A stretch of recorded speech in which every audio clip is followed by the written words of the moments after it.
Grâce et la paix de Dieu soient votre partage en cette soirée au nom de notre Seigneur Jésus. Soyez richement bénis et que votre vie alors soit un témoignage pour le Seigneur. Nous sommes là ce soir, nous allons encore nous entretenir autour de la parole de Dieu. La parole de Dieu qui est la nourriture de notre âme. Et nous allons aborder un thème très important aujourd'hui, à la suite de ce que nous sommes en train de voir. Alors, depuis ces quelques jours, nous avons vu la dernière fois que la réussite scolaire et l'insertion professionnelle de nos enfants dans la vie courante est une bénédiction, est un héritage. Et que le chrétien doit posséder cela parce que si cela manque à nos enfants, notre adoration alors sera ne sera pas bien devant le Seigneur parce que quelque chose va nous manquer. Et hier, nous étions en train de parler également du travail comme alors un héritage que le Seigneur a laissé à son Église. Et malheureusement, alors est-ce que l'Église arrive à rentrer dans la volonté du Seigneur en ce qui concerne le travail? Et en poursuivant, nous voyons le thème de ce soir que je dévoile: vaincre la paresse, ennemie de l'Église de Christ. Thème: vaincre la paresse, ennemie de l'Église de Christ. Bien-aimé, quelque chose peut-être peut vous choquer, c'est que celui même qui parle plus de la paresse, c'est Dieu lui-même. Celui qui parle du paresseux, c'est Dieu lui-même. Quand vous prenez tout le livre de Proverbes, alors vous voyez le Seigneur ne parle que du paresseux. Parce que c'est quelque chose qui vient détruire le programme de Dieu dans la vie de l'homme et ici particulièrement dans la vie de l'Église. Mais la paresse ne vient pas comme ça. Elle vient de manière insinueuse. C'est-à-dire elle vient de manière doucement, on ne sait pas. Au moment où tu te rends compte, tu es dedans, tu es baigné et puis ça te forge une école. Tu es là. Quelque chose qu'on dit, ça ne t'intéresse pas. Il y a tellement de versets, de passages dans le livre de Proverbes qui parlent du paresseux que vous voyez que Dieu n'est pas d'accord de ce fait. De sorte que la paresse devient une ennemie de l'Église du Seigneur. Notre texte de base se trouve dans le livre de Proverbes, le chapitre 12e. Et je lis le verset 27. Proverbes chapitre 12, verset 27. Le paresseux ne rôtit pas son gibier, mais le précieux trésor d'un homme, c'est l'activité.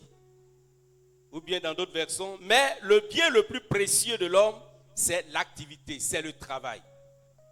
Je reprends. Le paresseux ne rôtit pas son gibier, mais le précieux trésor d'un homme, c'est l'activité. Bien-aimé, le Seigneur, notre Dieu, est très amer quand il parle du paresseux et de la paresse. Parce que le paresseux, ou que dis-je, la paresse, n'est pas un héritage de Dieu, c'est le travail qui est l'héritage de Dieu. La paresse n'est que l'héritage de Satan, la malédiction qu'il a troquée contre le travail que Dieu a donné à l'homme.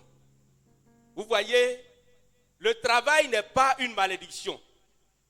Quand nous retournons dans le livre de la Genèse, c'est vrai, nous avons vu que, à la suite du péché, Dieu a responsabilisé les uns les autres, Adam, Ève et puis le serpent.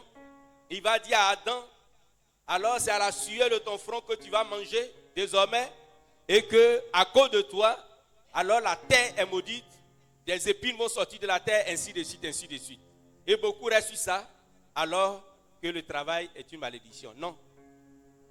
Dieu a été le premier à dire à Adam de travailler. Il a donné le jardin pour cultiver. Comme je t'ai tout donné pour cultiver, tu dois manger tout ce que je t'ai donné.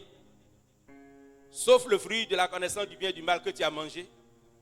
Désormais, comme ça ne t'a pas suffi. Et puis ce que j'ai interdit, c'est ça que tu manges. Tu vas aussi payer le prix.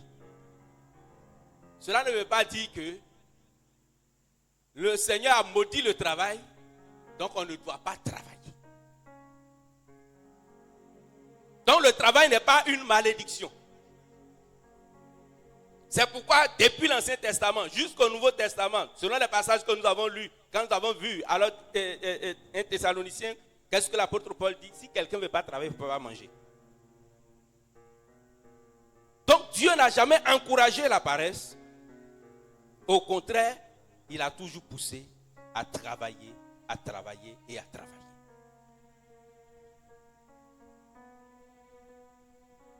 Avant d'aller plus loin, nous allons lire un passage. Hier, nous en avons lu. Nous allons lire encore un long passage qui fait que nous, les chrétiens, surtout, alléluia, les chrétiens Pentecôte, où on a l'Esprit de Dieu en temps normal, en tout cas pour ce que je sais, beaucoup dans nos villages, nous interprétons de sorte que ce n'est pas ce que le Seigneur veut. Luc chapitre 12, à partir du verset 13. Quelqu'un dit à Jésus, Luc chapitre 12, verset 13, du milieu de la foule, Maître, dis à mon frère de partager avec moi notre héritage. Jésus lui répondit, ô homme, qui m'a établi pour être votre juge ou pour faire vos partages? Verset 15. Puis Jésus lui dit, gardez-vous avec soin de toute avarice, car la vie d'un homme ne dépend pas de ses biens, fut-il dans l'abondance. Et il leur dit cette parabole. Les terres d'un homme riche avaient beaucoup rapporté. Et il raisonnait en lui-même, disant, que ferai-je? Car je n'ai pas de place pour serrer ma récolte. Voici, dit-il, ce que je ferai. J'abattrai mes greniers, j'en bâtirai de plus grands, j'y amasserai toute ma récolte et tous mes biens.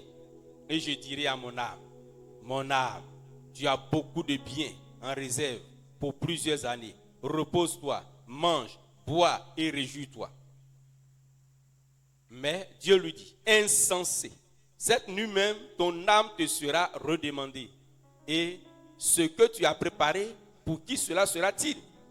Il en est ainsi de celui qui amasse des trésors pour lui-même et qui n'est pas riche pour Dieu.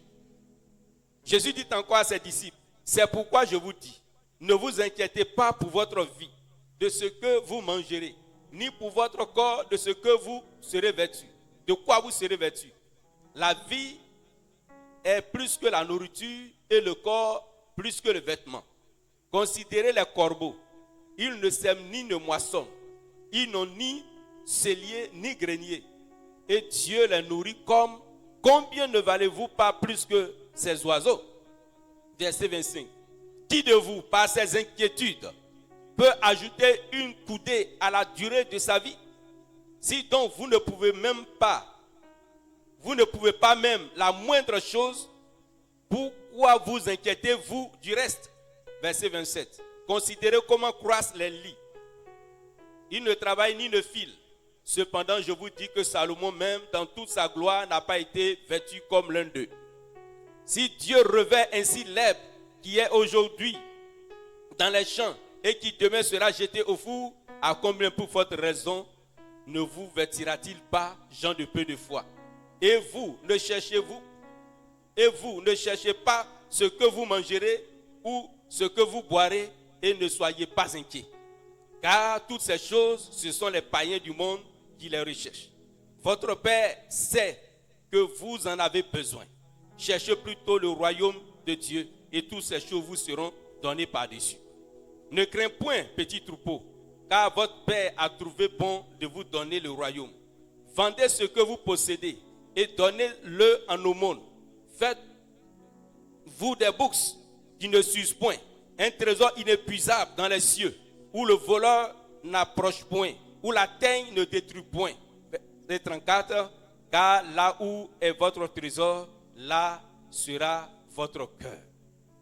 Vous voyez qu'il y a beaucoup de passages, de versets qui reviennent.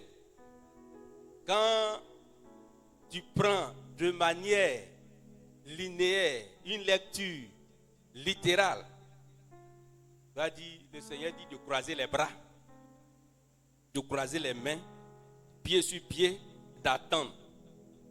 Il va nous envoyer à pied, il va nous donner à manger. Quand on est malade, il va tout faire.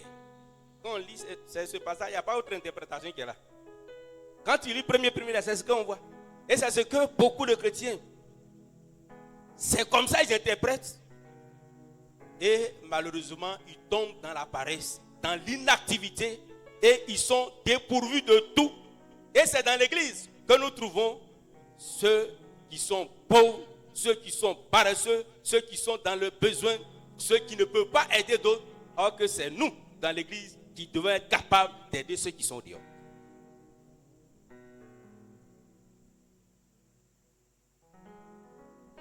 Donc la mauvaise interprétation de certaines paroles du Seigneur a fait que depuis les temps passés, jusqu'à encore aujourd'hui, il y a des gens qui ne trouvent pas nécessaire de s'engager dans ce qui est de l'activité du travail.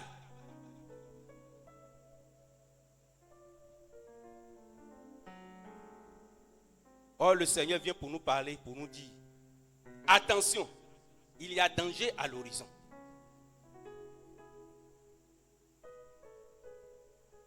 Ce passage n'est pas en train de dire, ce sont des passages qui sont sortis de la bouche du Seigneur lui-même. Le passage n'est pas en train de dire, ne faites rien, asseyez-vous, croisez les mains, ainsi de suite. Comment alors des gens qui sont dans l'église, alors 20 ans, alors ils ont 30 ans, ils ont 40 ans, ils sont encore dans des besoins les plus élémentaires de la vie. Vous croyez que c'est une gloire pour le Seigneur? Vous croyez que le Seigneur tire une gloire de ça dans nos vies? Non. Non. Le Seigneur ne tire pas de gloire de cette chose. Si pour d'autres c'est ce passage, bien aimé, tu as renversé la parole. On ne peut pas dire Satan t'a aidé à renverser la parole.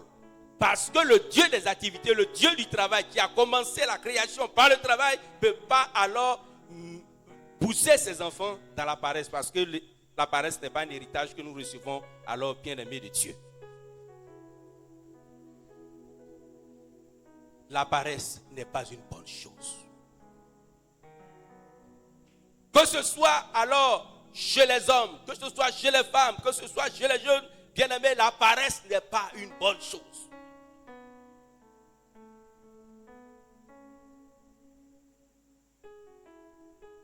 Quand il y a nous étudions le travail, nous avons dit le travail éloigne l'ennui. Le travail éloigne le vice. Le travail éloigne le besoin.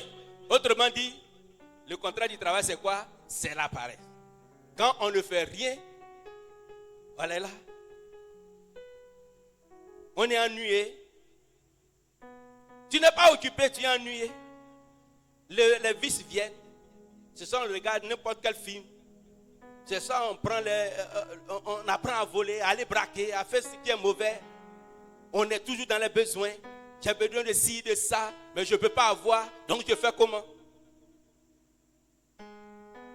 C'est la paresse qui fait foisonner les guerres dans les pays. Quand quelqu'un est là, il ne fait rien. On lui dit, bon, on te donne 1 million. Tu vas aller en guerre. Il prend ou bien il ne prend pas. C'est la paresse qui fait toutes ces choses.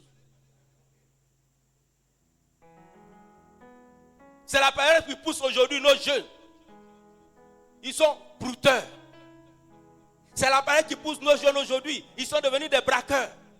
C'est la paresse qui pousse les jeunes à faire n'importe quoi. Ce que nos parents qui ne connaissaient pas Dieu, en son temps, ils étaient dans les ténèbres, ils ne pouvaient pas faire. Aujourd'hui, la paresse fait que ces jeunes sont dedans. la paresse fait que on voit des jeunes filles, elles sont tellement belles, tu les vois, mais on dirait qu'on les a taillées. Mais incapables de faire quelque chose de leurs 10 doigts. La paresse fait que elles sont alors devenues et n'ont plus de dignité. Parce que pour un oui, ou du moins pour un petit besoin, alors tu vas livrer ton corps. Et nous le voyons dans l'église. Tu as quel âge? 25 ans, 30 ans, tu es dans l'église, tu ne fais rien.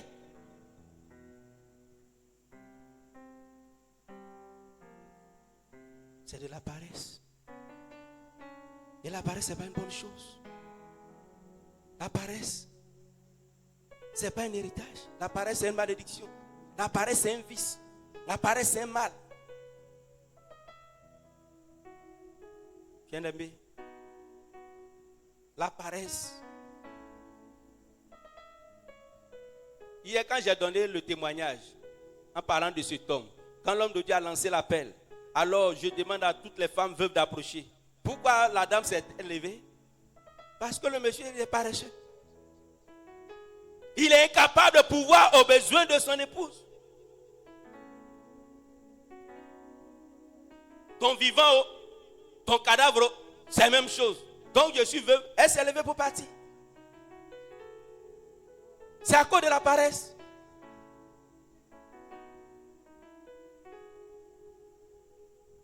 C'est dans l'église qu'on trouve les paresseux.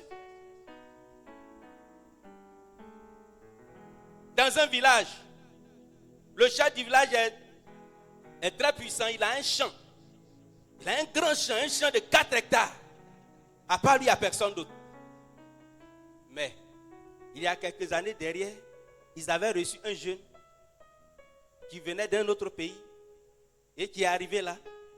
Il leur a demandé terre, un hectare. Il a commencé à faire son petit champ. Après, c'est un hectare là, il a augmenté en demandant encore des terres aux mêmes gens du village. Aujourd'hui, ce monsieur a plus de 200 hectares. Ce monsieur a plus de 200 hectares de culture. Dans le village où le grand chef a 4 hectares. De vous à moi, le village là, c'est des paresseux ou bien c'est des travailleurs? Ok, c'est des fainéants. Merci, le mot est juste. Est-ce que ce n'est pas notre cas aujourd'hui? Nous. Là, il n'a pas pris la terre ailleurs. La terre n'est pas en haut, la terre est à terre ici. Et la terre, ça appartient à des gens du village. Il a pris la terre dans leurs mains. Ah, pardonnez, bon, j'ai besoin un peu de terre pour faire mon cacao. J'ai besoin un peu de terre pour faire mon EVA. J'ai besoin un peu de terre pour faire mon igname. La terre, là, il faut prendre. Il faut prendre. Je ne parle pas d'hier, je parle d'aujourd'hui. 200 hectares dans le village. Leur propre village, leur propre terre. Donc, de vous à moi, qui est maintenant chef du village? Bien-aimé, il y a une menace qui est sur l'église. Quand l'église n'a pas de bras valides, quand l'église est remplie de paresseux, il n'y a pas de gloire. Le Seigneur ne dit pas de gloire parce qu'il y a quelque chose qui doit attirer les gens. Hier, les temples qu'on construisait, c'était quoi? On met bâche noire et puis on a dit Dieu est grand. Dieu est grand. On peut comprendre que une église est sous bâche, sous appartement pendant 1 an, 2 ans, peut-être même 5 ans. Mais toute votre vie, vous êtes en sous bâche et c'est vous, votre Dieu est grand. Vous êtes des paresseux.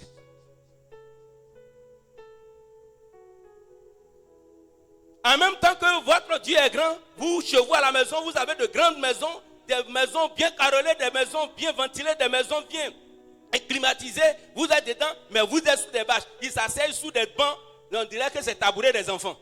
Ça ne leur dit rien. Parce que ça soit sur chaise, non. C'est trop. Dieu ne mérite pas ça. Dieu ne mérite pas ça.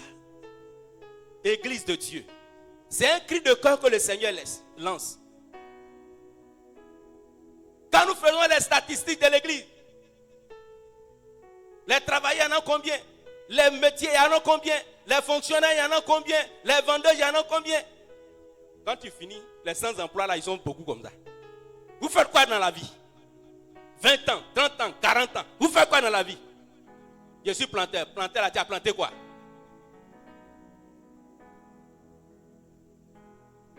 Bien-aimés, nous ne donnons pas gloire au Seigneur. À cause de nous, beaucoup refusent de venir à l'église. Parce qu'ils ne voient pas la gloire de Dieu. À part ce que nous disons de notre bouche, ils ne voient pas ça sur notre vie de tous les jours. La paresse n'est pas une bonne chose. Quand quelqu'un est paresseux, bien-aimé, c'est un danger.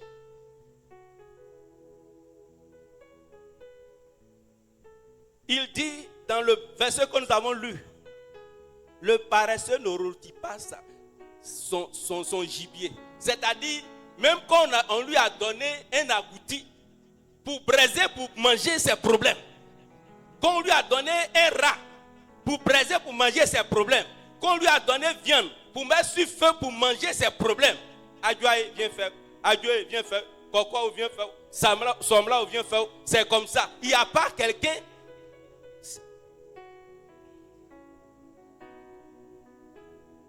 C'est Dieu qui dit. Hein.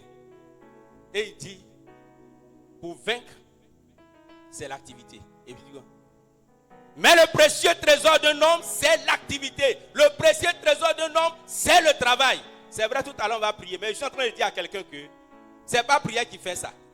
Pour sortir, pour vaincre l'ennemi de l'église qui est la paresse, c'est en travaillant. C'est vrai, on va prier. Parce que pour d'autres, c'est une malédiction. On va prier. Mais c'est en travaillant. Au sortir d'ici, il doit chercher une terre pour dire que moi, je dois dépendre de moi-même.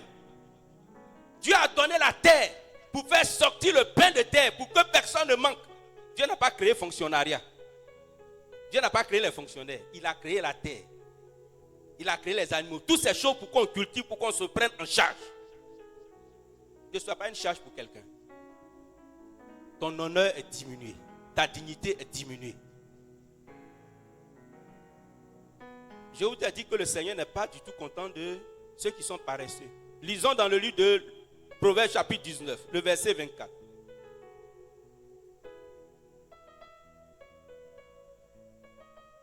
Le paresseux, Proverbes chapitre 19, verset 24. Le paresseux plonge sa main dans le plat et il ne la ramène pas à sa bouche. Il met sa main dans l'assiette pour manger, pour qu'il remette ça sur sa bouche pour manger ses problèmes. Il reste là même pour dormir. Tellement il est paresseux. Il y a des gens qui sont tous les jours au champ. Mais quand il est, alors viens aller regarder le champ que tu as fait là. On dirait les enfants se sont amusés là, ils ont tourné là. C'est tout ça. Mais toujours habillé là, il sale sur lui comme ça. Quand il te dépasse mon habit là, ça sent comme ça. Mon frère là, il travaille. Allons au champ, on va regarder. Ça, vous, la travail, ça ne dépasse pas cher là. C'est ça, on s'est trompé pour te donner un enfant de quelqu'un pour t'y marier.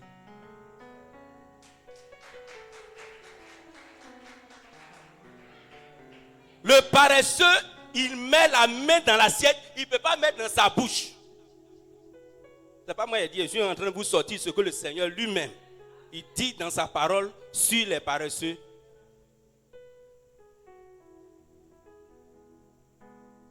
Il y a des gens qui sont en train de manger et puis dorment. Tellement ils sont paresseux parce qu'ils ne savent pas où la nourriture sort. Il est assis à la maison, ça vient tomber dans sa... Il ne sait pas, quand tu as souffert là, quand il mangeait là, tu sais comment tu manges.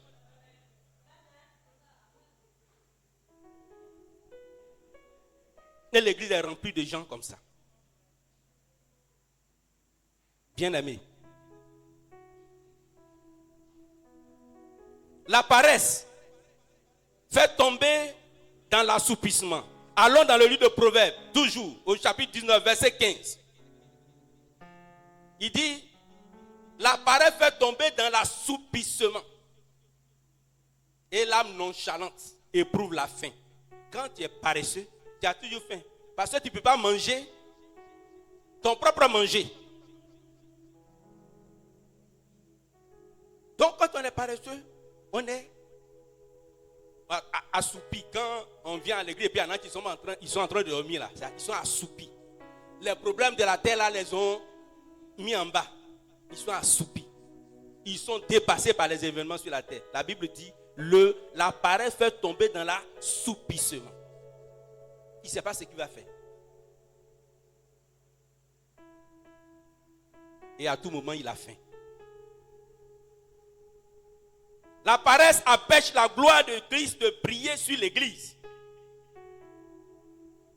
Parce que l'église va manquer de tout. Or, c'est le travail qui produit l'abondance. La Bible dit que quand on travaille, c'est le travail qui nous donne un résultat. C'est le travail qui produit l'abondance. Le travail nous permet de recevoir quelque chose. Hier, je l'ai dit. Et je répète encore pour qu'on comprenne bien ce que le Seigneur est en train de nous dire. Il y a ce qui est de la cherté de la vie. Il y a ce qui est. La cherté de la vie, ça ne dépend pas de toi. Ça, c'est les gouvernants qui ont du mal à gouverner et puis tout augmente. On peut payer 1 kilo de riz à 1000 francs, ainsi de suite, comme aujourd'hui on voit dans beaucoup de pays. Mais il y a ce que toi-même tu fais et qui doit te donner à manger. Parce que le travail te prend en compte. Nous avons vu que le travail, c'est ce qui vient pour te combler de joie. Le travail fait partie de ta vie. Le travail, c'est une source de bénédiction. C'est pourquoi quand on parle du travail, on parle des mains. Tu fais quoi de tes mains? Tu as quoi dans les mains? Or, c'est dans les mains que le Seigneur bénit. Ce qui est dans tes mains que le Seigneur bénit. Quand il parle dans le livre de Deutéronome chapitre 28, comme nous avons dit hier, toutes les bénédictions que le Seigneur a déclarées, il parlait de quoi? Il parlait des choses de nos mains. Ta huche, ta corbeille, ton champ, tes animaux, ta campagne, tout cela sera béni. Parce que c'est l'œuvre de tes mains. Mais si tu ne fais rien de tes mains, il fait comment? Il s'arrête sur quoi pour te bénir? Il s'appuie sur quoi pour te bénir? Je l'ai dit plus haut, la paresse est un vice. La paresse appelle l'ennui, la paresse augmente les besoins. La paresse, ce n'est pas une bonne chose. Le paresseux aime tout ce qui est facile. Le paresseux n'aime pas ce qui est compliqué. Dans le livre de Proverbes, le chapitre 6, le verset 6, il est écrit: va vers la fourmi paresseuse, considère ses voies et devient sage. La fourmi n'a ni chef, elle n'a ni inspecteur, elle n'a ni maître. Mais la fourmi prépare en été sa nourriture. Elle amasse pendant la moisson de quoi manger. Paresseux, jusqu'à quand seras-tu couché? Quand tu te lèveras-tu de ton sommeil? C'est Dieu encore qui parle. Par le sage. Vous dites, regarde, pendant qu'il n'y a pas de nourriture, au moment où il y a la nourriture, la fourmi commence à ramasser les grains de riz, les grains de quoi, les quoi pour garder dans les trous. Au moment où tout manque, la fourmi commence à se nourrir de cela.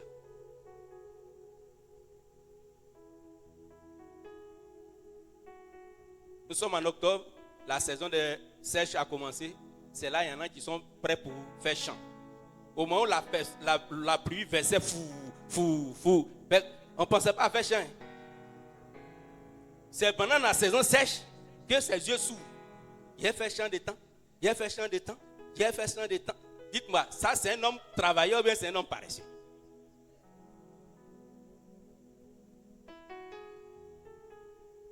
Bien-aimés frères et sœurs, est-ce que nous ne ressemblons pas véritablement à ce qui est dit?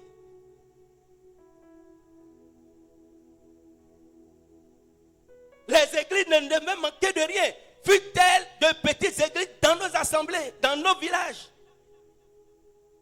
Le pasteur qui m'a baptisé, un Burkinabé me disait, 10 garçons, 10 femmes déjà dans une église, c'est trop pour avoir des millions. Mais les femmes sont paresseuses. Mais les hommes sont paresseux. Et la conséquence de la paresse, c'est que l'église n'a rien.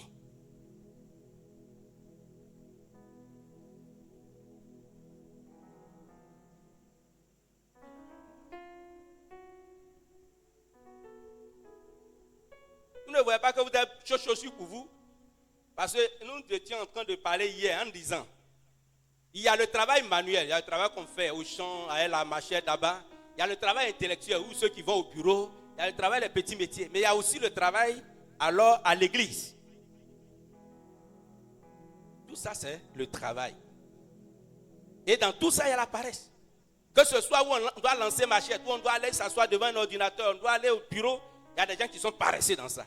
Que ce soit pour ce qui est de l'église, il y a des gens qui sont paresseux dans ça. Il a fallu que je sois dans un camp de prière pour voir que vraiment les chrétiens là, il y a chrétiens et puis chrétiens. Il y en a qui viennent au camp de prière. Ils dorment dans le temple pour balayer ses problèmes. Ils dorment dans le temple. C'est eux qui allument le ventilateur. Mais ils ne connaissent pas le prix d'un kilowattheure de courant. Pour dire qu'on va payer courant là aussi. Ils viennent, ils dorment, ils s'en vont. Lorsqu'on doit balayer, rien. Je suis venu chercher les seigneurs. Ils salissent. Que ce soit toilette ou quoi, ils se lavent dans leur propre toilette.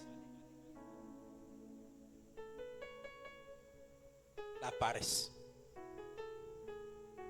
La paresse. La paresse, quand ça vient en toi, c'est comme une ombre. Ça te suit. Et quand une femme est paresseuse, quand les femmes sont courageuses, celles qui arrivent là, on sait qu'elles font des choses déjà. Quand elles arrivent déjà, matin on voit. Mais il y en a, jusqu'à 8 heures, la paille là, sueur comme ça, on dirait qu'elles ont froid. Elles ont froid. Elles sont venues au camp chercher face des seigneurs comme ça. Et Seigneur. Et Seigneur.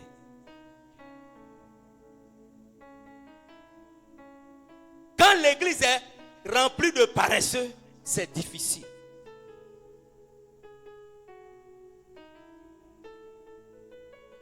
C'est parce que l'église est remplie de paresseux qu'il n'y a pas de batteur. Le seul batteur, la main, le pied ne peut pas venir.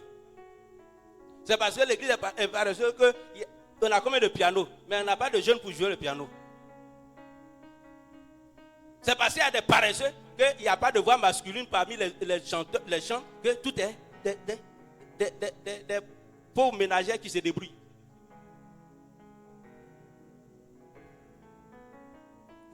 Si c'est moi qui suis le chef de cette maison, vous croyez que je serai content. À plus forte Jésus même qui a sa maison. La paresse n'est pas une bonne chose. Parce que le Seigneur sait ce qu'il a déposé en chacun.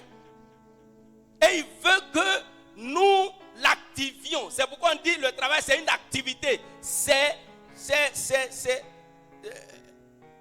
nous pousse à agir. Nous, ce que nous connaissons, c'est venir s'asseoir dans les jolies chaises, on prêche, on écoute, on applaudit, on s'en va, on vient, on s'assoit, on chante. Pour chanter même, il faut encore bravader beaucoup. C'est de la paresse. Bien-aimé, ce n'est pas de ça que le Seigneur a besoin. Ce n'est pas un héritage de la part du Seigneur.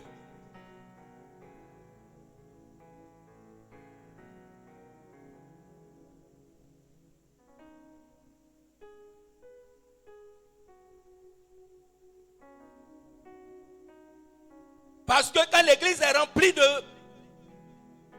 beaucoup de paresseux, les besoins sont énormes.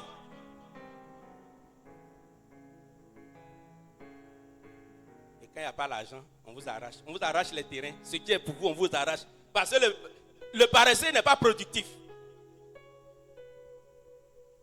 Il n'est pas productif. Il ne produit rien. Il est improductif. Il profite des autres. Il n'a pas de dignité. Or, la vie d'un homme, les besoins sont toujours devant. Aujourd'hui, beaucoup d'églises, même nous-mêmes, notre grande église, à Bois-Fré là-bas, c'était des îlots. Ils n'ont tout arraché, non?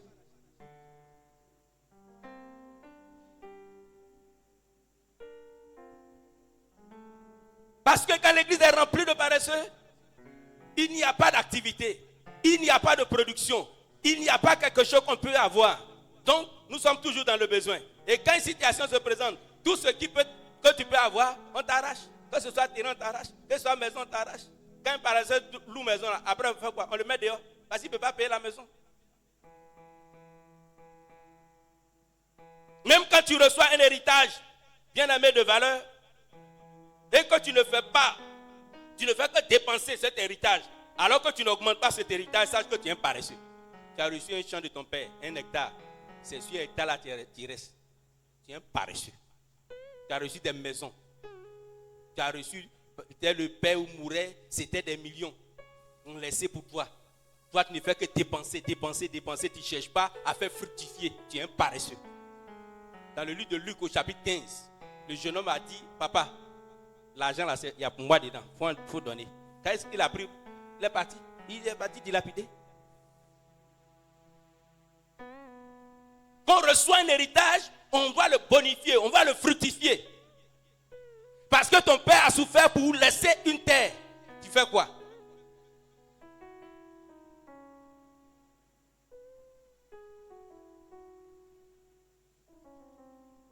Ne fais que dépenser seulement.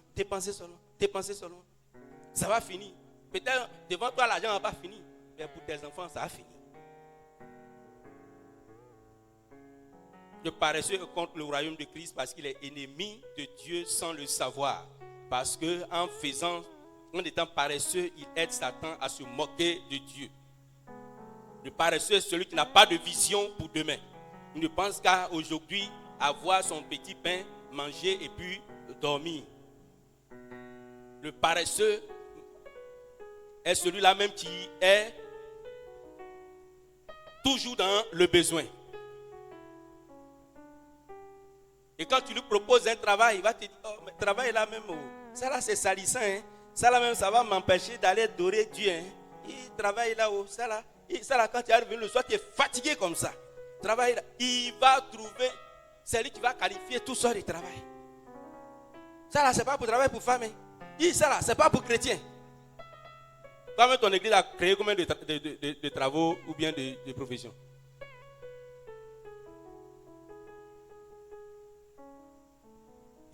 Ils sont grands comme ça dans l'église, dans nos différentes églises. Et il ne faut rien. Si quelqu'un arrive, quand il les voit, ils sont bien sapés comme ça. Il dit, mais l'église là, c'est des gars sûrs.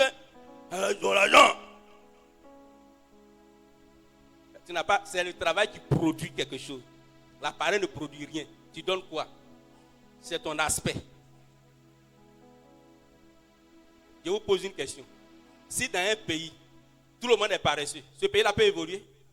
Pourquoi aujourd'hui les Chinois sont en train de dépasser tout le monde? Parce que ces gens-là travaillent. Nuit et jour, ils travaillent. Chez nous, là, c'est supportable. S'amuser. Regarder, je ne sais pas moi, on ne va pas dire un nom d'un réseau, un réseau social ici pour avoir problème. Travail, c'est supportable. Amusement seulement. Ah, c'est pas ça. Bien-aimés, aidons aussi nos enfants à entrer dans le système du travail. Souvent, poussons les enfants à arriver jusqu'au collège, jusqu'à en terminale, jusqu'à l'université. Ces diplômes, ils ont. Ils ne peuvent pas travailler. C'est un mauvais héritage que nous sommes en train de leur donner. Qui a dit que pendant qu'ils sont à l'école, ils ne peuvent pas faire des choses eux-mêmes pour pouvoir se prendre en charge. Nous sommes en train de cultiver la paresse dans leur vie. Va à l'école seulement. Nous devons apprendre à nos enfants, alors, et ils ont 2 mains, ils ont 2 pieds. Si une main et un pied sont à l'école, il faut aussi que une main et l'autre pied soient aussi dans quelque chose. Peut-être dans les affaires ou bien dans quelque chose que toi-même tu sais que si demain tu n'es pas là, mon enfant peut prendre pour se débrouiller. Sinon on ne mange pas de diplôme.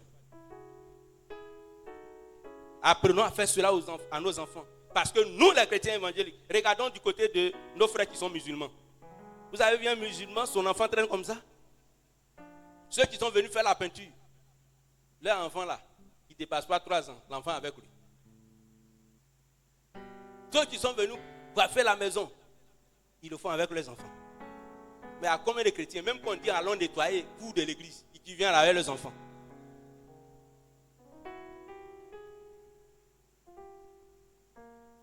Si les mécaniciens, son enfant est mécanicien. Le jour où on ne va pas à l'école, l'enfant est là-bas. Mais pour nous, là, c'est quoi? Aller regarder la télévision, jouer ballon, et puis on est content. On attend la grâce de Dieu. Nous rendons les enfants paresseux. Hier n'est pas aujourd'hui, aujourd'hui n'est pas demain. N'est pas demain. Bien aimé, l'église doit se réveiller. Il y a une grande partie de l'église qui n'est pas en activité. Et ce n'est pas une gloire. C'est quand tu vas quelque part où il y a quelque chose t'attire que tu viens. Pourquoi hier nos autorités ne rentraient pas dans les églises évangéliques? Comme je le disais tantôt, c'était des églises avec des bâches. Mais aujourd'hui, quand l'église a commencé à comprendre qu'il faut bâtir des temples à la gloire du Seigneur, on invite les autorités, viennent. C'est de bonne guerre, c'est normal. Mon Dieu est riche. Pourtant, pour avoir à manger un seul jour, il y a un problème. Toute la journée, tu as un problème. Est-ce qu'il n'y a pas... il n'y a pas quelque chose qui cloche là? Bien-aimés frères et sœurs.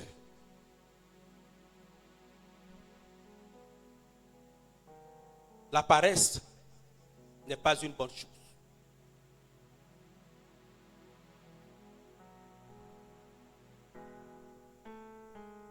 Le Seigneur veut que chacun de nous s'engage à faire quelque chose. Et même si on peut aller au-delà de ce que nous faisons déjà, tout cela c'est pour la gloire du Seigneur. Parce que les retombées de l'activité, parce que le travail procure l'abondance, tu vas l'utiliser pour prendre soin et de l'œuvre de Dieu et de toi-même. Si tu ne travailles pas, ta femme ne t'appartient pas. Hein? Si tu ne travailles pas, si tu es paresseux, ta femme ne t'appartient pas. Elle va te supporter un jour, peut-être même un an. Mais les autres années là, tu vas venir, mais tu vas témoigner. Parce que Dieu n'a pas créé la femme pour ça. C'est l'homme qui doit donner l'argent de popote. C'est l'homme qui doit nourrir la femme. Dans la disposition biblique, c'est comme ça. Il arrive que la femme peut avoir plus. Peut-être c'est 100 000 francs que vous dépensez. La femme a plus. Peut-être pendant un certain moment, toi tu donnes 10 000, elle va donner la 90 000. Mais si tu as eu ton dos comme ça là, si tu te dis que tu as eu femme bête, tu te dis que femme là, elle va t'échapper un jour. Parce que la femme ne supporte pas ça. Je ne sais pas si quelqu'un a compris quelque chose. Quand nous regardons début Genèse, c'est à Dieu. Quand Dieu même parlait contre Adam, quand Adam a péché, il a parlé du travail. C'est Adam qui a dit à Ève, Dieu, on peut manger tout sauf ça. C'est l'homme qui cherche la nourriture. Mais si c'est toi, ta femme qui va chercher pour venir te donner, c'est les garçons même comme toi. Parce que Dieu ne l'a pas fait pour ça. Les difficultés de l'heure, la vie chère, dans certaines situations font qu'elles peuvent intervenir, c'est pour un temps. Mais quand tu as l'occasion, tu viens mettre les pendules à l'heure. Sinon, si c'est ta femme qui donne plus pour la nourriture, il faut dire adieu à ton mariage. Là, il ne faut pas appeler Dieu dedans. Il ne faut pas dire le nom de Satan dedans. Satan n'a rien fait. Le vrai ennemi, ce n'est pas Satan, ce n'est pas Dieu, c'est toi-même. Ce n'est pas elle qui va financer la nourriture. Ce n'est pas elle qui va financer ces choses-là. Elle n'a pas ton âne de travail, c'est toi qui fournis. C'est pourquoi Dieu a donné le gabarit à l'homme pour travailler. Ce n'est pas moi qui dis. C'est ce qui est là. C'est l'homme qui produit. Sinon, quand elle va donner une fois, elle va donner deux fois, elle va donner sur un an, sur 2 ans, elle ne va pas te supporter. Amoula va sortir dans ses narines.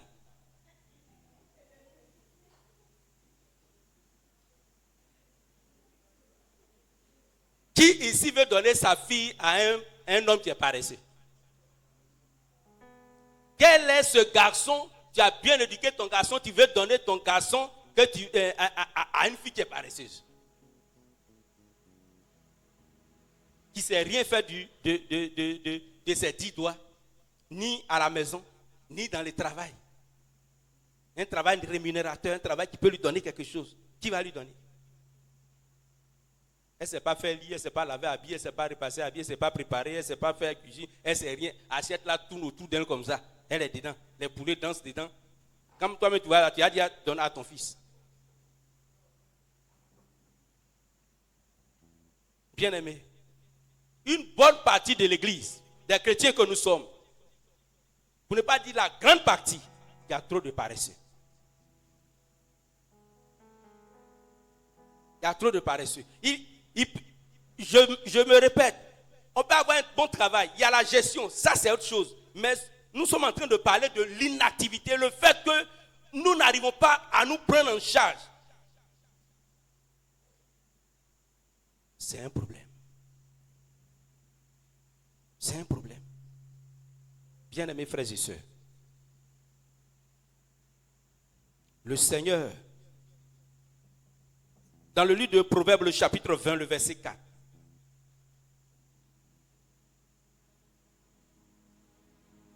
il est écrit, Proverbes chapitre 20, verset 4, à cause du froid, le paresseux ne fait pas champ. Et à la moisson, il veut récolter, mais il n'y a rien. C'est pas ça. Aujourd'hui, il fait froid. Aujourd'hui, il fait chaud. On ne dirait pas c'est le même soleil là. Hein. On dirait pour lui, il y a un soleil spécial des paresseux. Il fait trop chaud. Et puis quand les gens, les travailleurs sont en train de récolter, lui aussi veut récolter. Tu as semé quoi, tu veux récolter. C'est pas toi qui as dit qu'il faisait froid. Vous sortez à 5 h du matin pour aller au travail. Tu n'as pas dit qu'il fait froid. Tu n'as pas dit que tu vas dormir encore. À 10 h déjà, tu trouves que le soleil est trop. Il faut prendre. C'est Proverbe chapitre 20, verset 4. À cause du froid, le paresseux ne laboure pas. À la moisson, il voudrait récolter, mais il n'y a rien. On a toujours des excuses. Dieu ne fait pas tomber le travail comme ça du ciel. Ecclésiaste chapitre 9, verset 10 nous dit que tout ce que ta main trouve à faire, c'est la main de l'homme qui travaille. Ce que ta main trouve à faire, fais. Il ne faut pas attendre quelconque révélation d'abord. Qu'on commence à faire. Puis après, tu as demandé révélation. Le Seigneur va t'orienter. Tu as vu là, tout le monde fait chance. C'est quelle révélation tu jettes? Tu veux révélation pour devenir fonctionnaire ou bien quoi? Tout le monde fait chant. Fais chant. En temps, tu es en train de demander au Seigneur, qu'est-ce qui peut me réussir? Peut-être un champ de manioc, peut-être c'est un champ, un potager, peut-être c'est une culture pérenne. Là, c'est autre chose. Nous voyons ces bras valides, femmes, hommes, jeunes, dans l'église, qui ne font rien. Qui sont dans le manque. Quand on est malade, on a des problèmes pour se soigner parce qu'on n'a pas l'argent. Quand l'école arrive, on a des problèmes pour scolariser les enfants parce qu'on n'a pas l'argent. Quand la nourriture, on ne peut pas manger 2 fois, 3 fois par jour parce qu'on n'a pas l'argent. Vous croyez que c'est une gloire pour le Seigneur? C'est une défaite pour nous. Et ce n'est pas une gloire pour le Seigneur. Le Seigneur est en train de nous interpeller pour dire, il veut voir une église glorieuse. Ce qu'il a fait avec Israël, ce petit peuple qu'il a rendu intelligent dans le travail, ce petit peuple qui a transformé un désert en forêt, ce petit peuple qui travaille la nuit comme le jour. Le monde entier est contre lui, mais il tient. Ils ont commencé depuis leurs ancêtres. La même parole que je vous dis, c'est ce que le Seigneur leur disait. Il leur a dit, vous allez travailler pendant 6 jours. Le 7e jour, c'est moi. Bien aimé.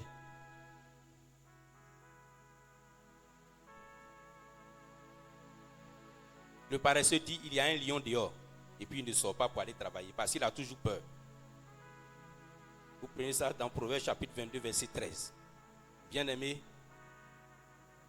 nous avons beaucoup à dire.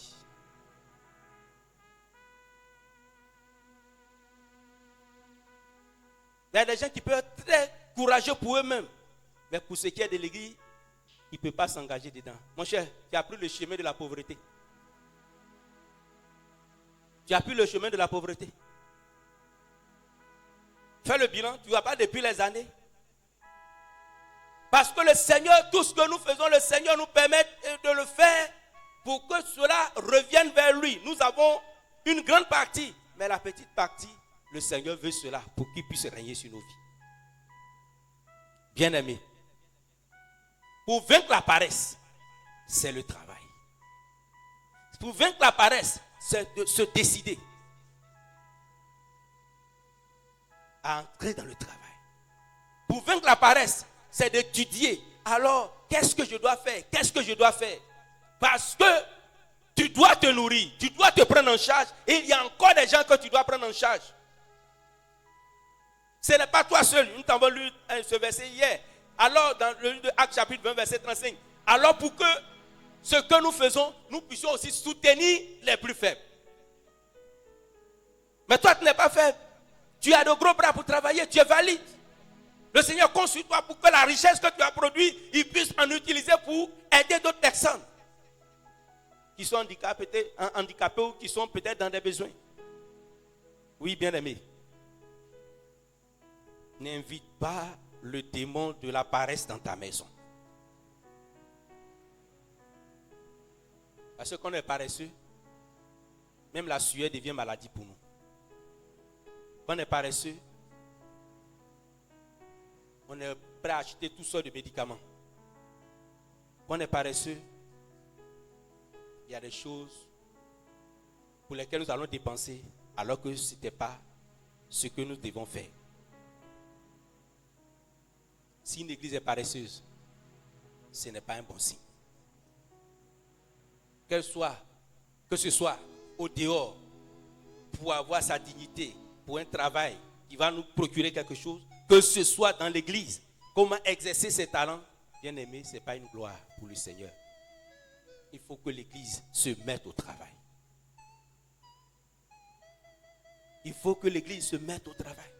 Parce que nous avons de vieux jours à vivre. C'est-à-dire, nous avons encore de longs jours à vivre, de longues années à vivre.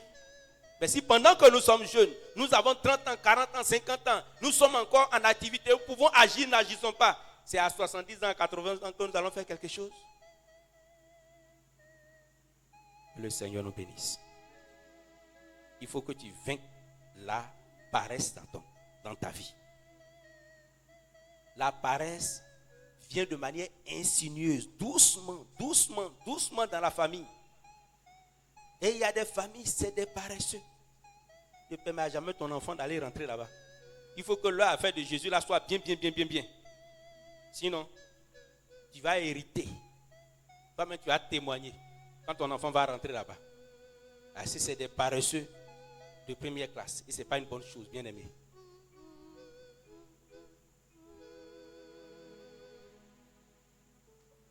L'église doit avoir pour pouvoir donner aussi à ceux qui sont dehors. L'église doit avoir. C'est l'église qui devait, en cette année où l'école s'ouvre, offrir des cahiers, des livres. Parce que l'église est riche. Parce que l'église, c'est le royaume de Dieu. Mais on n'arrive pas à le faire parce qu'on n'a rien fait en bas. Et pourquoi on n'a rien fait? Parce que nous sommes paresseux. Si aujourd'hui je dis aux femmes, bon, maman dit aux femmes, on va faire telle chose. Moi je dis aux hommes, voilà, on va faire telle chose. Pour avoir de l'argent. Est-ce qu'on va s'entendre? Quand il dit net, l'autre là, il s'en va dans son champ. Et puis ceux qui ne font rien dans l'église, ils sont toujours dans les besoins, les plus vilains besoins. Quand tu veux les appeler, venons faire quelque chose ensemble. Non, ils ne sont jamais là. Et c'est eux toujours qui ont des problèmes. Les autres doivent se plier en quatre pour venir vers eux. Approchons-nous de Dieu, bien-aimé.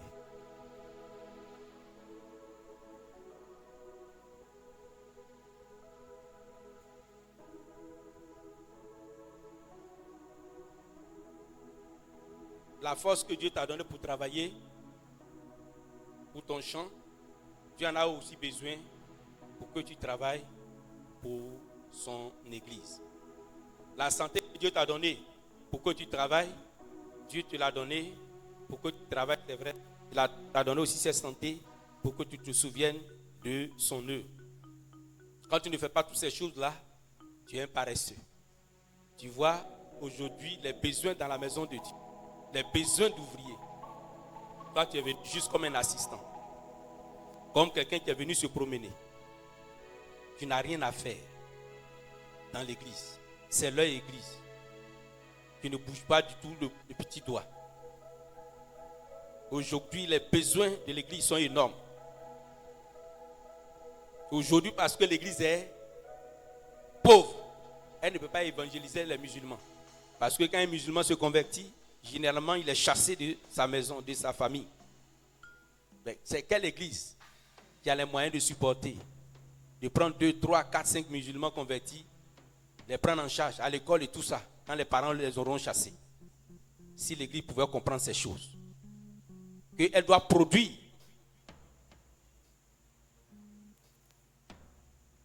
Et que le fruit de ces productions peut aider. Le Seigneur a tout disposé pour que son église triomphe. Toi, quelle est ta partition? J'ai dit ta part. Tu fais quoi?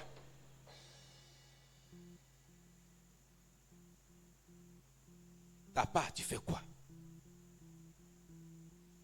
Qu'on appelle au rassemblement. Venez, on va travailler pour l'église. Ce n'est pas toi qui te solidarises. C'est-à-dire, ce n'est pas toi qui te sépares.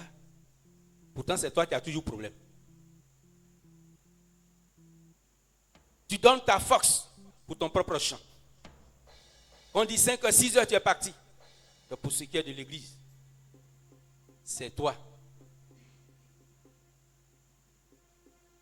qui te rebelles. Or, le Seigneur aurait voulu que tu sois avec ses frères, tes frères.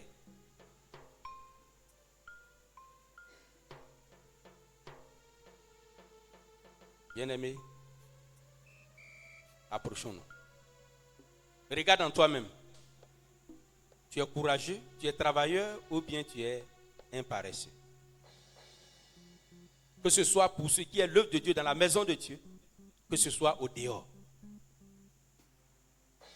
Est-ce que tu as bien encadré tes enfants?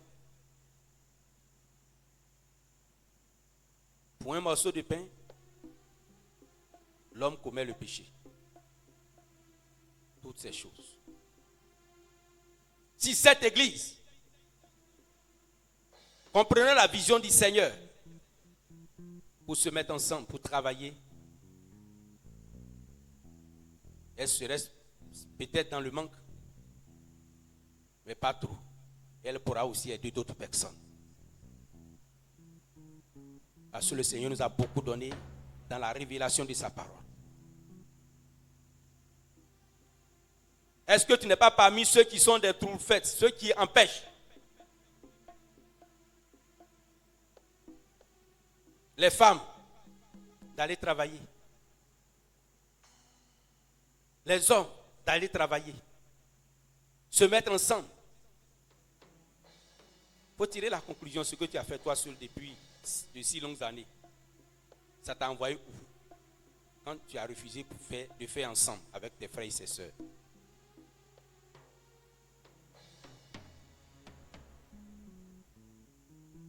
Qu'est-ce que tu décides aujourd'hui? Le Seigneur dit, c'est l'activité, c'est le travail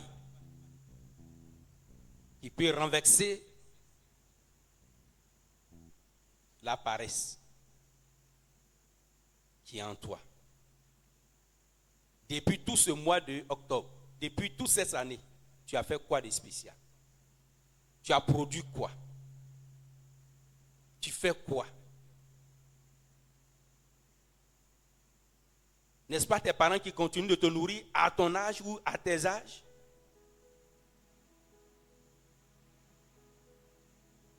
Est-ce que tu t'es une fois révolté pour dire je veux me prendre en charge?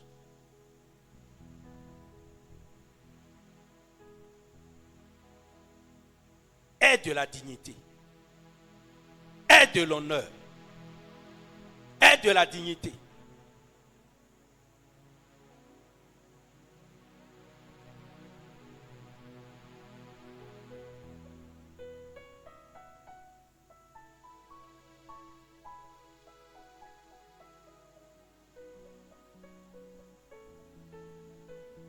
dans ton village, dans ton quartier, est-ce que tu donnes gloire à Dieu à travers le travail? Non. C'est le chrétien ou c'est le responsable. Mais depuis des années, ton champ est la même chose. Ta maison est la même chose. Pas à cause de la cherté de la vie, mais à cause de ta paresse.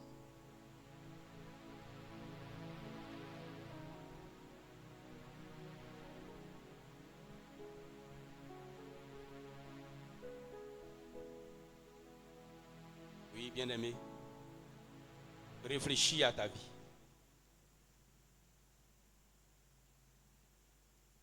Réfléchis à ta vie.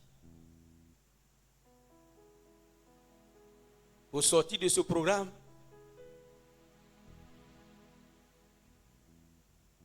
tu dois encore entreprendre.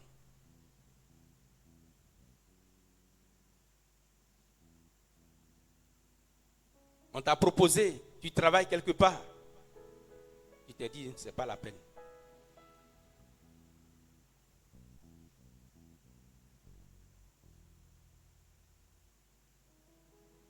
Ne mange pas le pain de paresse. Mais cherche à manger ton propre pain.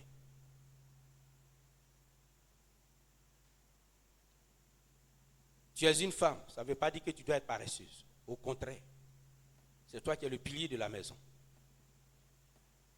Tu es un homme, c'est la même chose. Si le Seigneur parle, c'est pour notre propre dignité. C'est pour notre propre honneur.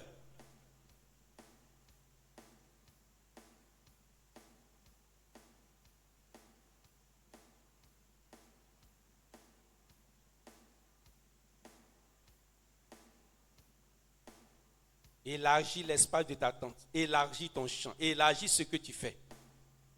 Il faut que les gens voient que c'est toi qui es là. Ne fais pas comme ce chef du village qui a seulement 4 hectares pendant que l'étranger à qui il a demandé la terre, qui lui a demandé la terre a plus de 200 hectares de culture. Bien-aimé, tu ne manques de rien. Il t'a tout donné. Il t'a donné la santé, il t'a donné la validité, il t'a donné tout, la force. Il a même arrosé la terre. Tu fais quoi? Est-ce que ce que tu fais aujourd'hui peut assurer un avenir pour toi et tes enfants?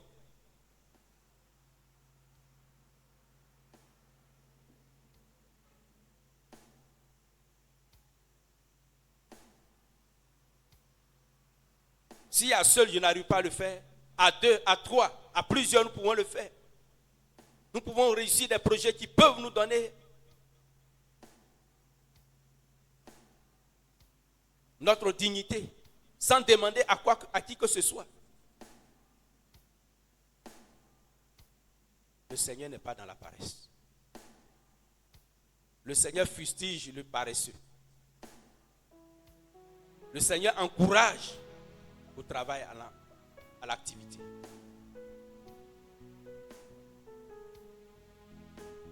Il dit tout ce que ta main trouve à faire avec ta force pendant que tu en vis, il faut le faire.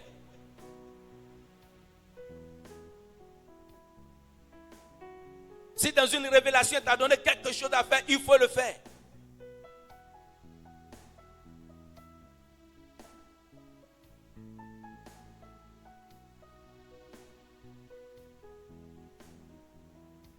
Réveille-toi de ta paresse. Sinon, ton adoration que tu veux apporter à Dieu,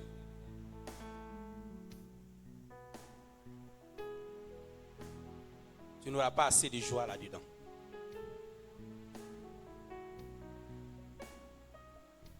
Parce que tu seras meurtri par le résultat que tu vas voir. À cause de la paresse, tes enfants sont devenus autre chose que ce que tu as souhaité. C'est le temps de te réveiller. C'est le temps de te réveiller. Qu'est-ce qui t'empêche d'avoir un champ? Qu'est-ce qui t'empêche d'avoir un métier? Qu'est-ce qui t'empêche de faire quelque chose pour te prendre en charge et manger ton propre pain? Et au-delà de cela, venir en aide à d'autres personnes. Parce que c'est à cela que Christ nous a appelés.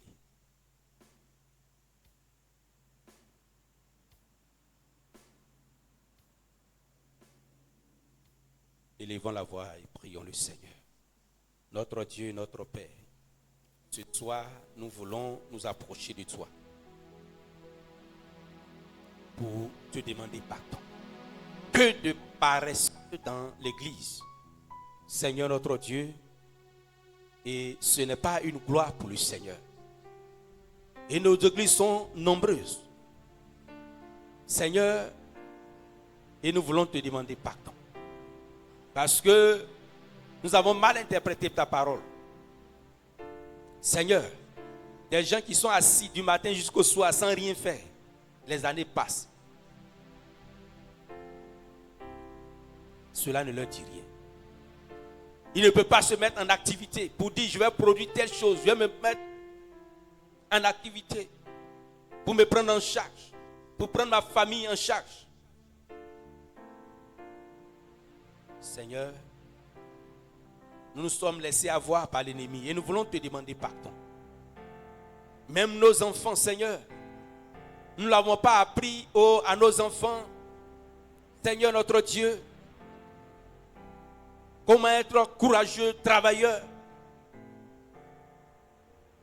De sorte qu'à part les études, nous voyons aujourd'hui un an, les parents sont morts. Pour qu'ils se prennent en charge, c'est un problème. Nous te demandons pardon. Mais ta parole vient nous révéler que, Seigneur, nous devons être des travailleurs. Nous devons être des travailleurs.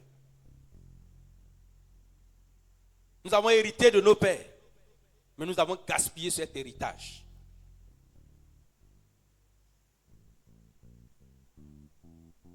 S'il te plaît, Seigneur notre Dieu, si ton église est en activité,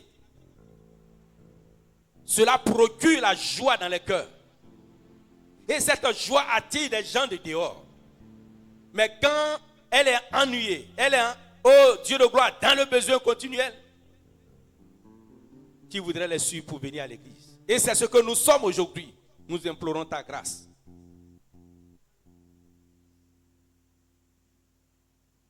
Oui, Seigneur, nous implorons ta grâce. Nous te demandons pardon. Il y a des gens, tu leur avais donné du travail, mais ils ont abandonné ce travail. À cause de tel ou tel enseignement. Ceux qui devaient leur donner à manger. Ceux qui devaient les aider à se prendre en charge. Aujourd'hui, ils sont dans le besoin. Ils sont dans le dénuement total. Répare toutes choses, s'il te plaît. Seigneur, répare toutes choses. Tu as béni Israël par le travail de ses mains. La huche et la corbeille dans sa main. Tout cela a été béni. Ces animaux ont été bénis. C'est toi qui as dit, je bénirai le fruit de la terre entre tes mains. C'est toi qui bénissais. C'est toi qui faisais tomber la pluie. Et la pluie de l'arrière-saison. Seigneur, mais ton église, qui a la révélation de ta parole, malheureusement, Seigneur notre Dieu, a donné dos au travail. Ils sont combien dans ton église qui sont véritablement en activité? Seigneur, nous voulons que les choses changent. Parce que nous devons nous prendre en charge, mais au-delà de cela, nous devons aider pour que Dieu, des gens qui sont tombés dans le filet de l'ennemi, puissent profiter de ce que nous faisons comme travail. Seigneur, la paresse n'est pas une bonne chose. Tu avais un projet de paix sur certaines familles. Mais quand la paresse est entrée, Seigneur, aujourd'hui c'est des difficultés. Nous implorons ta grâce et nous implorons ta miséricorde. Seigneur notre Dieu de gloire, nous te demandons de faire grâce, s'il te plaît. Là où le travail nous a échappé, fais grâce pour que alors ces bénédictions-là reviennent. Que ce soit parmi les fonctionnaires, que ce soit parmi les travailleurs, que ce soit parmi les hommes de métier, que ce soit, Seigneur notre Dieu de gloire, toutes sortes de classes. Seigneur, si quelqu'un est en activité, autant que nous sommes nombreux, tu dis une gloire de cela.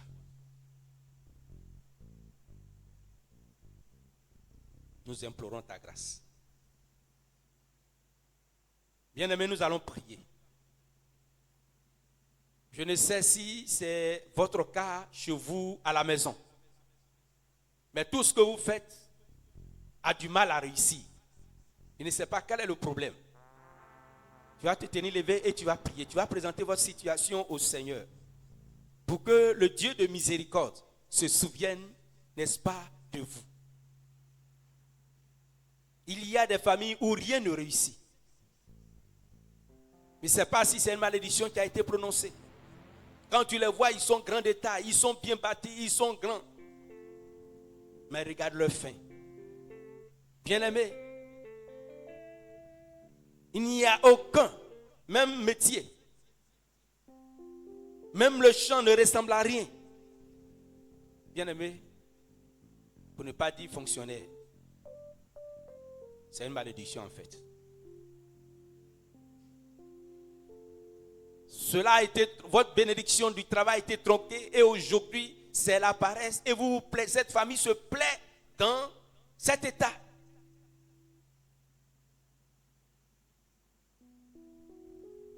Nous prions pour implorer la grâce de Dieu, que le Seigneur ouvre la porte du travail, que ce qui est travail, ce qui est bénédiction de travail qui a été pris, je ne sais. Bien-aimé, le Seigneur ouvre la porte du travail. Pendant que je prie, je vais vous rendre ce témoignage. C'était en son temps à Boaké il y a quelques années, juste avant notre conversion. Des frères et des sœurs priaient. Et puis un jour, le Seigneur révèle. Pendant qu'ils priaient, un autre frère a reçu dans une vision comme ça. Il voit une sœur, parmi eux, une sœur en train de griller, chez nous on appelle ça à loco, c'est-à-dire la banane braisée devant sa porte. Et il a dit, pendant que nous prions, voilà ce que j'ai vu. Et la sœur a commencé ce travail. Bien-aimé, ce travail de griller de la loco, de fruits, voilà, de fruits de la loco, de la banane, mûre, a attiré tellement de clients dans leur quartier que c'était devenu un véritable travail pour elle. Elle a pu se bâtir des maisons. La révélation est venue ouvrir la porte du travail pour cette sœur. Pendant qu'ils étaient en intercession, comme nous le faisons aujourd'hui le lundi, et c'était comme ça, leur petit groupe.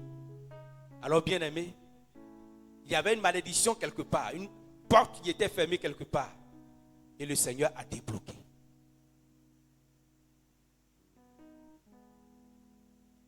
Il y a un travail qui est précis pour toi.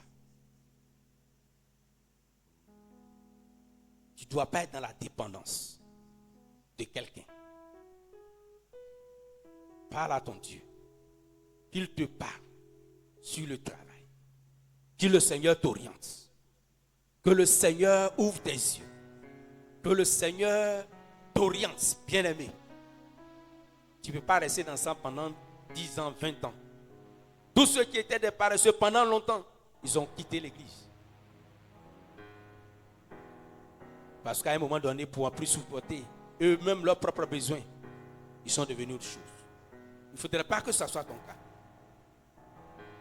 Que chacun prie pour sa vie. Prions le Seigneur notre Dieu. S'il te plaît, notre Dieu, notre Père, s'il te plaît, fais grâce. Seigneur notre Dieu, oui, aujourd'hui, ton Église regarde le monde, le nombre de ceux qui, Seigneur notre Dieu de gloire, sont dans l'inactivité. Seigneur notre Dieu de gloire, qui ne peut même pas joindre les deux bouts. Seigneur, nous croyons que tu es le Dieu fidèle. Si toute cette semaine tu permets que nous parlions de l'héritage du travail, nous voulons que Seigneur notre Dieu, tu nous aides. Oui, tu nous aides. Parce que c'est une désolation quand même de constater que Seigneur, il y a tellement de pauvres, il y a tellement d'indigents, il y a tellement de personnes qui ont du mal à joindre les deux bouts. Même quand les enfants connaissent du succès à l'école, pour payer la fourniture, c'est un autre problème. Seigneur, nous voulons implorer ta grâce. Notre Dieu, je sais que si le travail est une bénédiction, est un héritage que tu as donné à l'homme, à ma soeur, à mon frère, à chacun de nous, il y a un travail précis, Seigneur notre Dieu, qui devait faire, oh oui, prier ta gloire sur notre vie, qui veut nous redonner notre dignité. Et je veux te prier, Seigneur notre Dieu, pour que, alors tu aides chacun. Ouvre la porte du travail pour quelqu'un. Seigneur, là où certainement notre Dieu, quelque chose a été pris de tes enfants, et tes enfants alors végètent, ils tournent à gauche, à droite, ils ne savent pas ce qu'ils vont faire.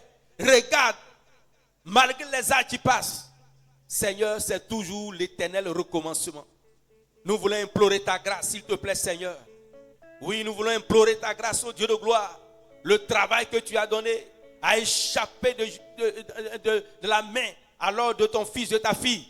Mais aujourd'hui encore, Seigneur, les besoins d'hier reviennent. Oh, nous implorons ta grâce, nous implorons ta miséricorde.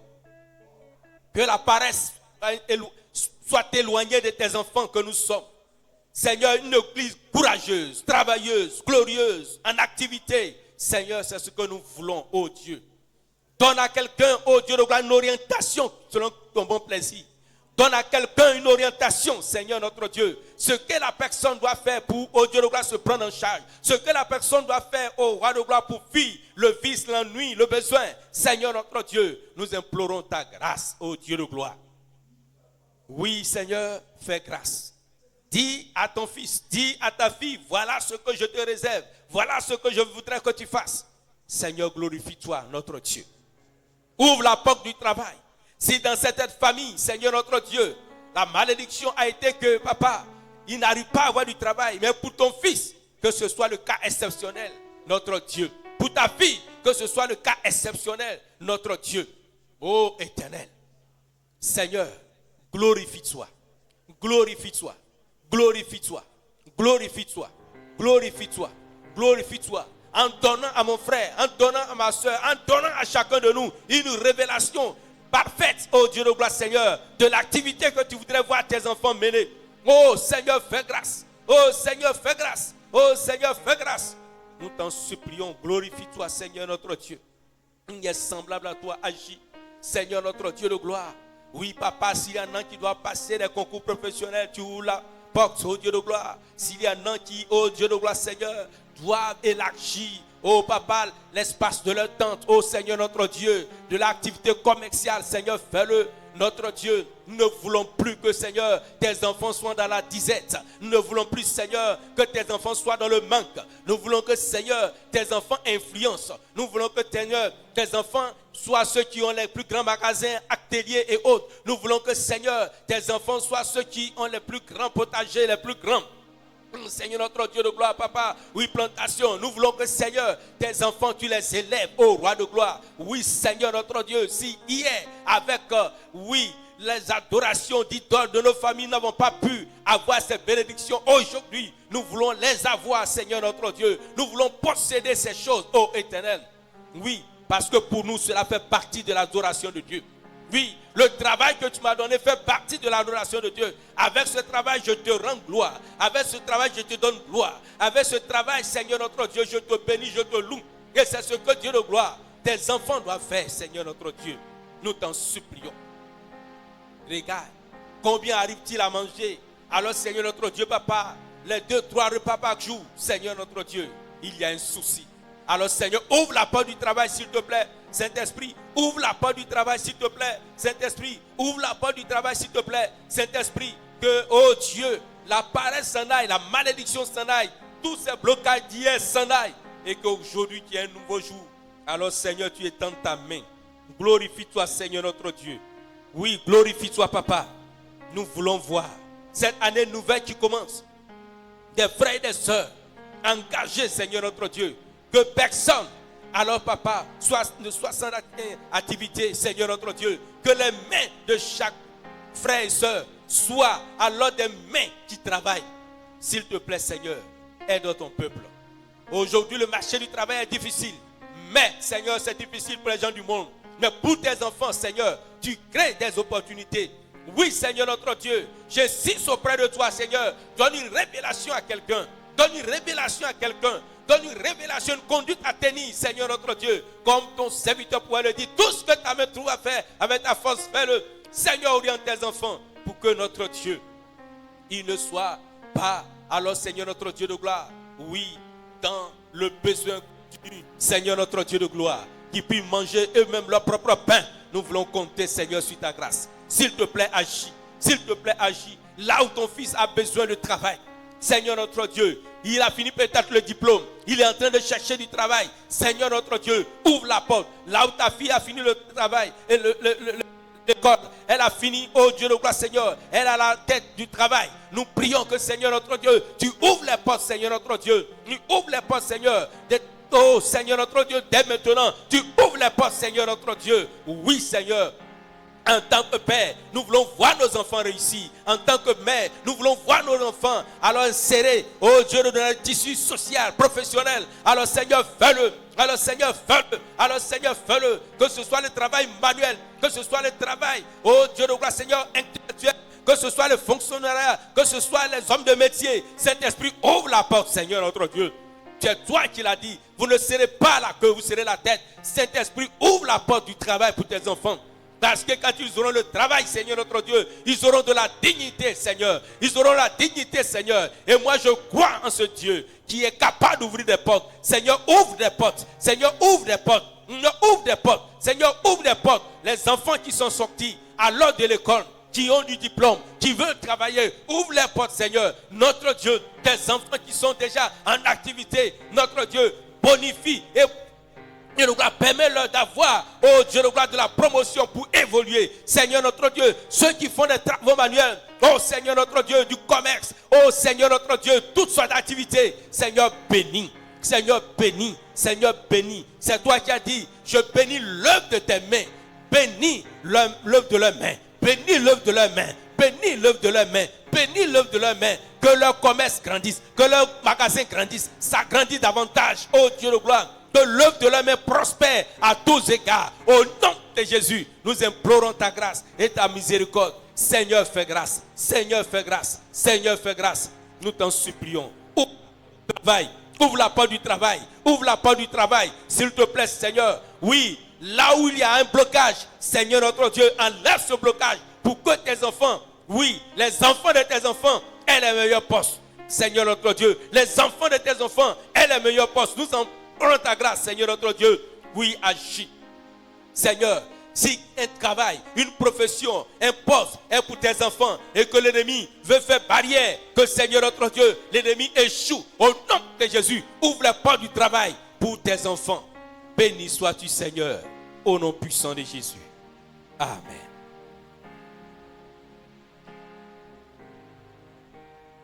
Je fais la prière finale. Seigneur notre Dieu, notre Père. Il n'y a pas quelqu'un qui peut dire, moi je peux adorer Dieu jusqu'à la fin, même si je n'ai pas de travail. Seigneur, nous voulons te demander pardon. Pardon si à certaines occasions tu as envoyé le travail vers nous et que par notre orgueil, par notre paresse, nous avons éloigné le travail de nous et que nous sommes toujours en quête du travail, nous te demandons pardon. Nous te demandons pardon parce qu'il y a des gens, tu leur demandais de devenir soit instituteur ou bien de faire tel ou tel travail. Ils se sont dit en son temps, leur diplôme était trop gros. Ils ne voulaient pas. Et aujourd'hui, ils sont dans le manque. Seigneur, beaucoup de tes enfants aussi se sont maudits eux-mêmes et ainsi que leur famille. La bénédiction du travail, tout cela leur a échappé. Aujourd'hui, c'est difficile d'avoir même un seul repas à manger. Tout est si difficile. Il se pose la question même quand il dort. Qu'est-ce que je suis venu faire sur la terre? Parce que rien ne lui réussit. Si pendant tout ce temps, tu as pris le temps de parler, oui, nous rentrons en nous-mêmes pour te demander pardon. Nous savons que toi seul peux ouvrir la porte du travail. Parce que tu l'as dit. Tout ce que ta main trouve à faire avec ta force, fais-le. C'est toi qui bénis l'œuvre de nos mains. Et nous voulons que, Seigneur, tu fasses grâce. Ce sont tes enfants que nous sommes. C'est nous qui t'adorons. Ce n'est pas ceux qui sont dehors. Et nous qui t'adorons, nous voulons avoir du travail. Nous voulons que nos enfants aient les meilleurs postes. Nous voulons que l'œuvre de nos mains, là où nous sommes déjà en activité, connaisse du succès. Nous voulons que là où nous n'avons pas encore eu, s'il te plaît, tu te révèles. Si le travail est un héritage qui vient de toi, nous implorons ta grâce. Que chaque frère, chaque soeur soit en activité. Donne à notre esprit de comprendre ta volonté en ce qui concerne le travail. Seigneur, aujourd'hui, beaucoup de femmes sont dégoûtées de leur foyer à cause du manque de travail. Beaucoup de tes enfants sont dégoûtés de la vie chrétienne à cause du manque de travail. Seigneur, ce soir, nous implorons ta grâce. Nous implorons ta grâce. Personne n'est venu accompagner son ami. Chacun doit avoir un travail de dignité pour te glorifier dans cette adoration du Dieu vivant que tu es. Nous implorons ta grâce. Donne une révélation à ton fils. Donne une révélation à ta fille. Montre-lui ce qu'il doit faire, ce qu'elle doit faire. Comme travail. Seigneur, hier, les esprits de leur famille, des hôtels qu'ils ont adorés, auxquels lui-même il a participé, ont volé beaucoup de choses dans leurs mains. Mais est-ce qu'ils vont rester dans ça? Aujourd'hui que ton fils témoigne de toi, rends-lui la monnaie, Seigneur notre Dieu. Rends-lui la monnaie, Seigneur notre Dieu. Ouvre la porte. Parle-lui. Montre-lui clairement quelque chose, ce que tu voudrais qu'il fasse. Seigneur, oui. S'il te plaît, Seigneur. Ce n'est pas à ça seulement que tu l'as appelé. S'il te plaît. Pour tous ceux qui passent des concours professionnels, il faut les promouvoir. Donne-leur de la promotion. Pour tous ceux qui sont déjà en activité, Seigneur, élargis l'espace de leur tente. Pour tous ceux qui sont à la quête du travail, en quête du travail, je prie que, Seigneur, tu leur fasses cette grâce. Que personne ne chôme dans ta maison. Que personne ne soit paresseux à la traîne. Que personne ne soit dans le manque, Seigneur. Parce que tu l'as dit, le travail procure l'abondance. Avec ce travail, tireront du profit et pourront mieux t'adorer.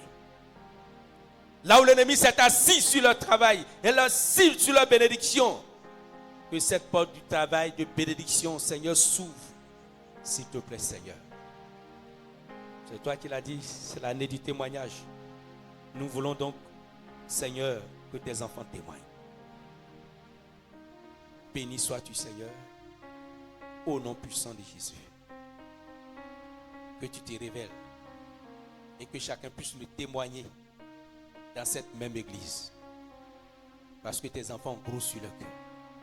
Que ce soit parmi tes filles, Seigneur, que ce soit parmi tes fils, Seigneur, regarde le cœur qui saigne. Ils n'arrivent rien à ne rien faire avec leurs mains. Ils se demandent, je dois faire quoi? Seigneur, tout cela, tu as payé le prix à la croix de Golgotha. Là où son enfant chaud, Tu as payé le prix à la croix de Golgotha. Ouvre les portes. Ouvre les portes. Ouvre les portes. Au nom de Jésus. Amen.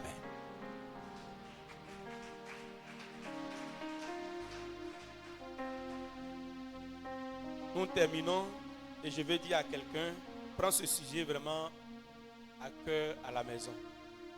S'il t'arrive à la maison des fois de pleurer, tu te poses la question, Seigneur, pourquoi? S'il arrive, quand tu es seul, tu t'en prends à toi-même. Bien-aimé, c'est l'occasion de parler à ton Dieu. Il se révèle. C'est ton sujet de prière qui est là. Il faut que le Seigneur t'oriente. Il faut que le Seigneur te dise quelque chose sur ton travail. Tu es servante. Ce n'est pas ce travail-là que tu dois faire. Donc tu te dis, Seigneur, oriente-moi, ouvre-moi la porte. Tu es au foyer. Seigneur, je suis au foyer. Qu'est-ce que je dois faire en plus? Parce qu'un homme qui dit à sa femme, il ne faut pas travailler, il n'est pas bien. Il n'est pas bien. Non, ma femme, il ne faut pas travailler, il n'est pas bien. Parle à ton Dieu. Questionne-le jusqu'à ce qu'il te dise quelque chose. Tu ne dois pas dépendre des gens. Ta dignité est bafouée. Tu dois te révolter en toi-même. Crie à Dieu, la nuit comme le jour.